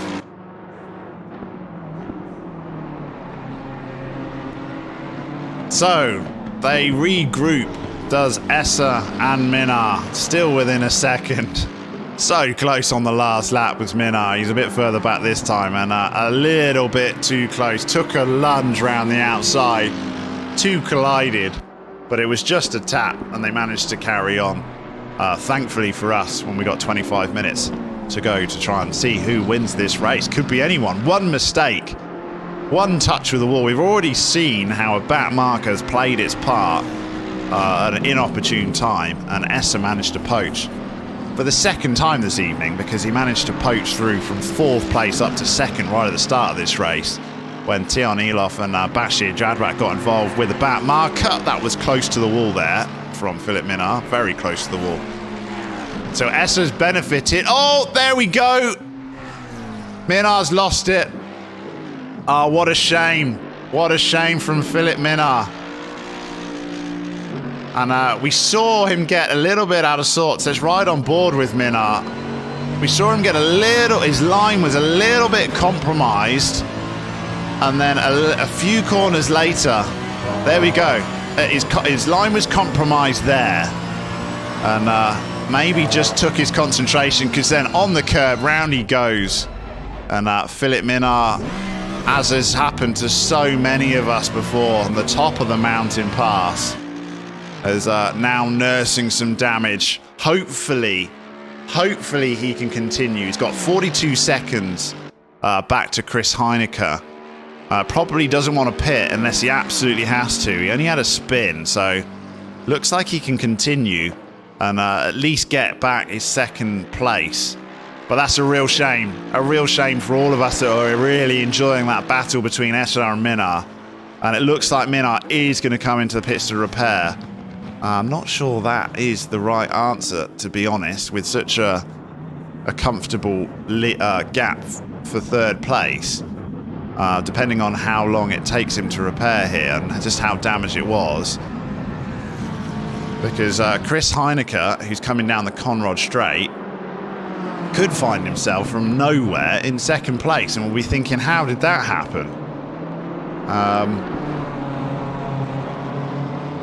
But yeah, here comes Chris Heineke, and Philipp Minnaar still in the pits. He's leaving now. It's going to be very close. Oh, we know he missed his pit box, I think, because he was still moving there, wasn't he? And here comes Chris Heineke down the start-finish straight, and he's going to take 2nd place. Chris Heineke's got 2nd place here, and Philipp Minnaar is still in the pits. So he's got a lot of damage, has Philipp Minnaar. It's taken a lot longer to repair than I thought it would have done. In the meantime, Chris Heineke, merrily going up the straight on his own, probably doesn't really understand how he inherited 2nd position, because Minnaar's still in the pits right now. Zaire Essa, I mean, really did put pressure on. And then Minnaar was obviously pushing as much as he could to try and get that place back again, and that's where the mistake happened. But Essa's been pretty flawless this evening, and suddenly finds himself in a very, very comfortable position all of a sudden with 22 minutes to go of this race. Can just release the taps a little bit and just try and nurse this thing back. And I see Bashir Jadwat has maybe left the server, because we saw him have a mistake at the start during a pit window. I can't actually see him on my timing streak. No, he's in the pits. He's just sat in the pits. So Bashir Jadwat, his teammate of Zaire Essa, had a bit of a nightmare drive. It was our early leader of this race, and that's exactly what Bathurst does to you. Mount Panorama bites, and Bashir Jadwat is out of this race. In the meantime, Zaire Essa, though, going around quite nicely on his own. So let's track back with Neil Pistorius, who everyone's been interested in chat. He's in 10th position currently, and also fighting through some back markers of his own, because he has, no, that's Mike LaRue, is it? Mike LaRue looking up the inside. Mike LaRue has gone up the inside of Neil Pistorius, and Pistorius has gone down to 11th position. That's the pass made by Mike LaRue through the final corner. And see whether Pistorius can fight his way back. Let's ride on board with Neil Pistorius, who's dropped back quite a bit already from Mike LaRue of the Bentley, who's just dominant in a straight line, that Bentley. as they come up towards turn 2. Fling it in here and start your mountain pass again. 33 times they've been through this mountain section already this evening. And we see towards the end a few people, even our fastest, have been bitten. And Philip Minard's finally repaired his car, and he's out all the way in 6th place. Lost such a massive amount of time from that contact. I didn't think it was as bad as it looked. I mean, obviously quite a heavy clip on the wall and spun him round, but clearly took a long time to repair. And it's dropped him back substantially from 2nd place all the way down to 6th. That's going to be vital points in the championship lost for Philip Minard. 20 minutes to go though. If he can really nail some laps, he's definitely got Lawrence Sterner and Marcus Steen in his sights as a potential path. But I think Hannes van Veek and Chris Heineke may be too much of an ask for Minard.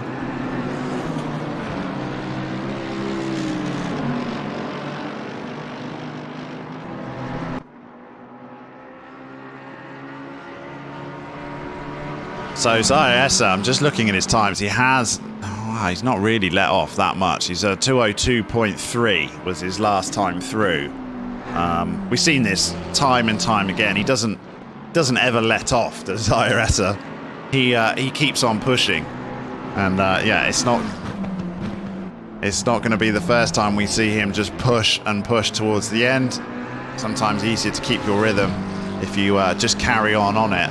Minard's 3/10 up on his personal best ever lap, so he really is angry having made that mistake on the mountain. But it's these back markers that's been such a talking point of today, and how easily it is, or difficult it is I should say, to pass them, or where you come upon them. And if you come upon them like the crest of the mountain, it can cost you the lead of this race. And that's exactly what happened, is Essa just left his foot flat and just closed his eyes, somehow got it up the inside over the crest, and that was the lead. So we should see Minard has actually passed Sterner there. I thought it was a back marker, but that wasn't. That BMW, one back marker and the other one wasn't. So Philip Minard got up into 5th position. That was Lawrence Sterner in the Odin BMW behind, the 107 BMW. So Minard made very short work of that, and has now got 4.1 seconds until he hits Marcus Steen. So we'll drop back a little bit later to see how those are getting on. In the meantime, let's see again how Neil Pistorius is getting on. Half a second off Mike LaRue as he tries to work his way back into the top 10. That's got to be a goal of his, get into the top 10. 17 minutes to go, but Mike LaRue made that pass and is now looking quite comfortable in his Bentley. That gap looks more than half a second to me as they go through the next timing gates. Pretty sure it'll stretch a little bit. Jonathan Bentz has managed to work his way back up into 15th position. Lost during the pit stop window phase, did Jonathan. But running nicely in 15th place for Fridge. Findlay behind, also in the Aston, in the Lotus livery as a Lotus driver, and he's in 16th place.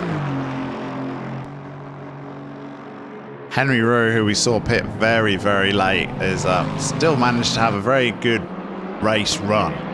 Much improved in his race pace compared to qualifying, I think it's fair to say. And is into the top 20 at least, which is a lot higher up than where he qualified. Looks like he's currently fighting with a few back markers as well, because that's more than 1 point. No, it's not. This is for position.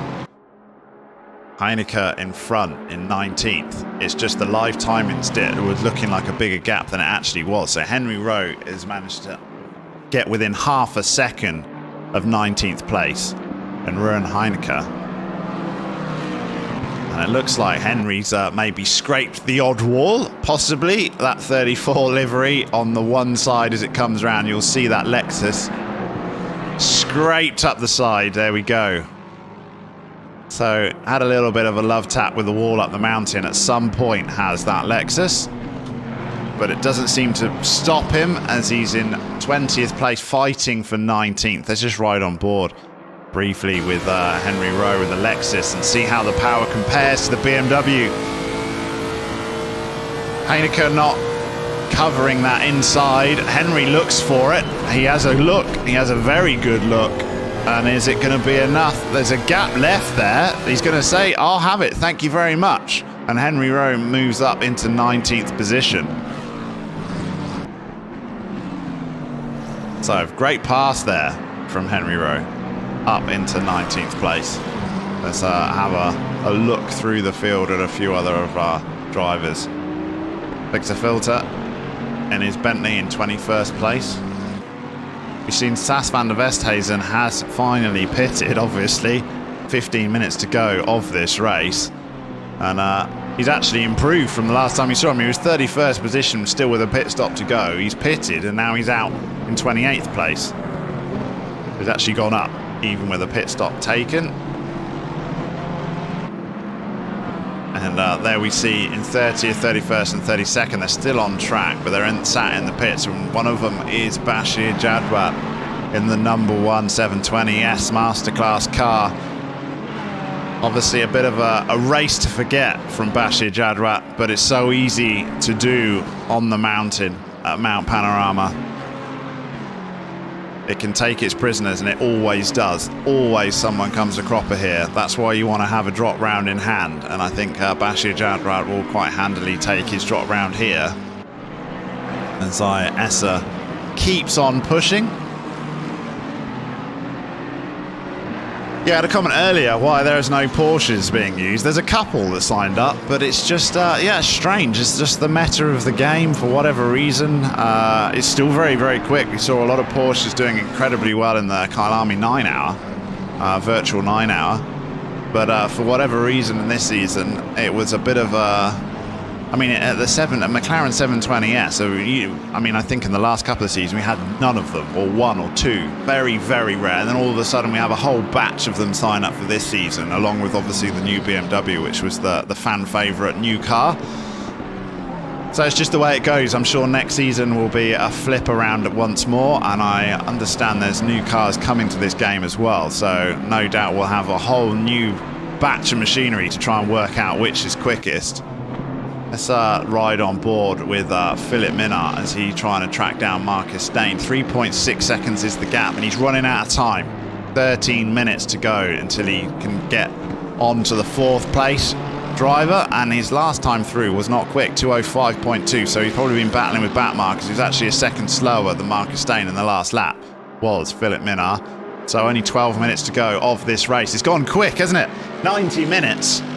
Barely taking a breath. Didn't even have time to go upstairs to get a drink. So I'll have to wait until until the end now. 12 minutes to go. And then Zaire Essa looks nailed down to take round 3 of this simGT series. If he can just conclude, I mean, you would any other circuit you would say 100% S has got it absolutely in the bag, but you just always hold something back here at Mount Panorama just in case the mountain hits. Might not even be S, it could be a back market. Sometimes you come around the corner and there's something there to greet you. So he won't be counting his chickens just yet with 12 minutes left. Few more laps, few more times he has to go through that mountain section before he can claim round 3 of the Sim Race South Africa's simGT series. And there'll be a very close, it's been a very close championship so far. From the next round on, we'll start looking a little bit more keenly at the championship standings and how people sit with a drop round in hand. The likes of Philip Minnaert, who his first race will be forced on him as a drop round because he changed cars. And then he was looking oh so strong for some serious points here with a victory at Snetterton and leading this race. But that touch on the wall has dropped him back into 5th position and a few points lost. But it's still good points in the bag. Could have been a hell of a lot worse. It keeps him in the championship hunt. Zaire Essa looking to try and take maximum points here at Bathurst. And we're just on board with Marcus Stain in 4th place in the 535 BMW. With Philip Minard got the gap to 2.5 seconds, 10 minutes to go. There he is in the background is Minard. He would dearly love a couple of extra points for his championship fight, but you don't want to throw the ones you've got away. So he needs to do it tactfully and carefully, does Philip Minard. 10 minutes to go, 1.8 seconds back from Marcus Stain. Stefan Herbst, I've just see the gap is less than 3/10 from Pretorius in 11th position. So Neil Pretorius is going backwards now. I was in 10th. Mike LaRue dropped him, got the pass, and then has dropped him because he's dropped 7.8 seconds away from that. And now he's got Stefan Herbst fighting him. And we'll soon have another pass to deal with, potentially. Let's just ride on board with Stefan. In another 720 McLaren, trying to hunt down very bright looking Pretorius BMW. We've seen how strong this McLaren is through this mountain section all night when we've ridden on board with Essa, and a little bit how it struggled on the 2 straights. Mid-engine car gaining its pace through the twisty bits. Always had a reputation of being a difficult car to drive in ACC, but the potential to be incredibly quick. And obviously something may have changed to suddenly mean so many people picking it for this season.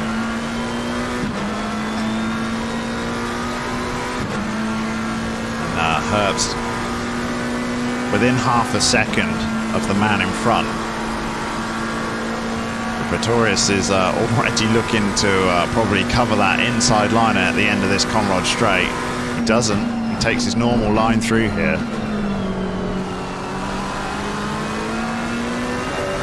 Could this be the pass through the final corner? Gone a little bit wide up onto the curb. Now he's defensive, is Pretorius. Back onto his normal line for braking, but he's tighter than he would have liked. And that's going to compromise him here. This could be the pass. Can he look up the inside to Stefan? He does. He has a look. It's not enough. Drops back. Hell's corner. They both go through. Now he's got the drag. Surely here. This is Herbst's opportunity. He's got the inside line. They're going to come up towards turn 2. 720S up the inside. Struggles in a straight line, but if he can just hold out, he will have that favourable inside line through here. Hopefully there's no contact. Does. He's tight up the inside and he's got the pass done. Pretorius drops back into 12th position. Herbst up into 11th.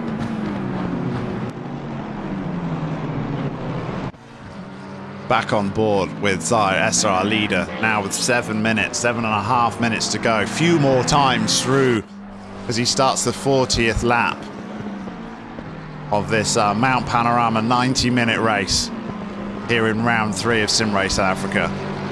Chris Heineke, I mean, he's had a great race, this Chris Heineke. He's kept his nose clean and probably just thinks, how on earth am I in 2nd place? But I'll tell you what, I'll take it.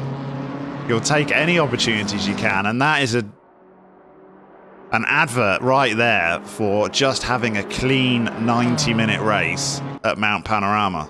And that's what it can give you. It can give you a 2nd place result if you can just hold out for another sort of 6-7 minutes. Because if you don't touch the walls and you have a clean race, someone else will. And it could be someone a lot quicker than you, and you'll just inherit places. So there's a huge amount of opportunity available for drivers here to have a fantastic result. And one of those is Chris Heineke and Hannes van Veek, who could be on for a podium as well. I think we got Pretorius off the circuit there. He is indeed. Neil Pretorius is having a bit of a nightmare at the end of this race. Going backwards, and now he's doing a bit of farming as well. Mowed his way through the end of this sector. And I think he may have lost another place to Boyce as they cross the line. We'll see whether that's the case. No, it's not. He's 2 laps down. So Pretorius stays in 12th position. Haven't seen a lot of Ross Bartle tonight in the 119 Grumpy Monkey BMW. Heard him complain a little bit about the BMW. Think maybe he's that early love affair of the BMW is taking its toll with a few of these drivers. I hasten to think, I doubt they'll be picking it for next season, a few of them. I think they've had enough of it already, and we're only at round 3. And Ross Bartle is finding it a bit trickier than I think he originally thought it would be. So as good as it looks in that livery, Ross Bartle's still in 7th position, and he's giving everything he can, but he just doesn't seem to have the pace that we've often expected of him and seen in the past. So I think possibly that car is not quite suited to his driving style, possibly. We've got Philip Minar's got past Marcus Steyn. We've missed that pass. So Philip Minar has got up into 4th position, and Marcus Steyn is down into 5th position. So we just missed that pass, unfortunately, but Minar up into the top 4 again.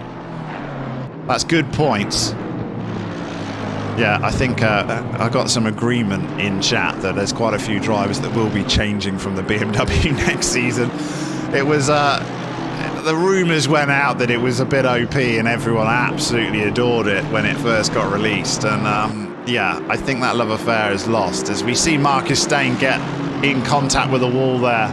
Let's go back and just there we go, bang. Marcus Steyn hits the wall onto the Conrod straight, trying to push and try and keep up with Philip Minar. We saw Bashir Jadwat do exactly that as well, didn't we? And easy to do, as you know how important that exit is, and you plant a little bit early on the throttle and just don't want to get off it. So Philip Minar will cement that 4th position. And I don't think he's going to get any further up, because Hannes van Veek, as we wait until Philip Minar crosses the start-finish line, and we'll see what the gap is. Yeah, no, 15 seconds to the podium. So I don't think it's going to happen for Philip Minar, not unless some disaster strikes on the mountain. With 2 laps to go of this race, looks like the best he can hope for is 4th position. And in the meantime, Zayar is lapping 2:02 flat. So super quick from Essa, only knows one pace, and that's flat out. And that 720S didn't have it easy though, did he? Really had to earn this one. Sometimes we see Zayar just race away and build a massive gap. That was not the case here. Had a bit of a nightmare start from pole position, dropped back, went all the way down to 4th place. Did Zayar until he poached a couple of spots as Jadwat and Elof struggled in back markers at the end of the straight, got up end of the lap, sorry, and Essa managed to get back into 2nd position. And then it was a massive long fight with Philip Minar that lasted a good 45-50 minutes. Towards the end of the first stint, pitted 1 lap early, then looked like it was going to work with an undercut, but then when the pits windows played itself out, there was a 4-second gap with Philip Minar in the advantage in front of him once again. And Essa was thinking, nah, this is not going to happen. He's already spent a huge amount of laps behind Philip, and he couldn't get the pass done. But he kept the pressure on. He just kept on pushing, and eventually his opportunity came in the form of a back marker slowing down Philip Minar at the top of the mountain. And Essa he knew that was his chance. Kept his foot flat, went over the hill. Minar was forced to go off wide, and that was the pass done. Soaked up a lot of pressure then, Essa, for the next few laps as Minar tried to get it back on the straight and eventually pushed too much and ended up in the wall. And that's the position we find ourselves now with only 2 minutes to go. As Zayar Essa now looks comfortable, but certainly that isn't the story of the race as we've just seen.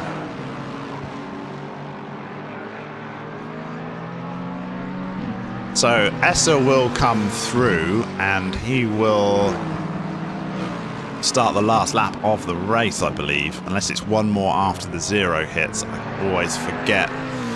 But right, man. The leader is on the final lap. No, it is the final race, final lap of the race. So Zayar Essa will start the final lap of this race. Chris Heinecker, in the meantime, is still right up the mountain pass. It shows you the gap that Essa's got.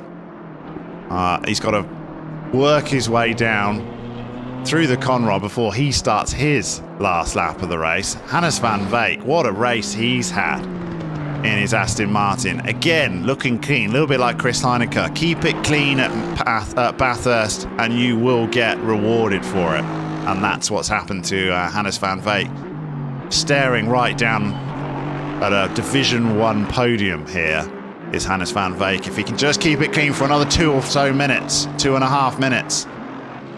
Minnaar, it's a race of what could have been. He's going to be mightily frustrated, but he definitely had the pace. And his form has been ominous in that AMG. So we very much look forward to how this is going to progress for the next 3 rounds of this championship. Remember, this is only round 3. So we're only halfway through. And I'm sure it's not going to be the last we see of Essa and Minnaar battling together between the McLaren and the Mercedes AMG Power. So he's got a couple of minutes to go to try and just bank those points and move on. And then start again. Marcus Stain going around again cleanly until he come up against Minnaar as a back marker. But I think overall we'll be quite happy with the top 5 if he can just finish off. But he's not going to have it all his own way because he's got Lawrence Turner. Just notice this is for position.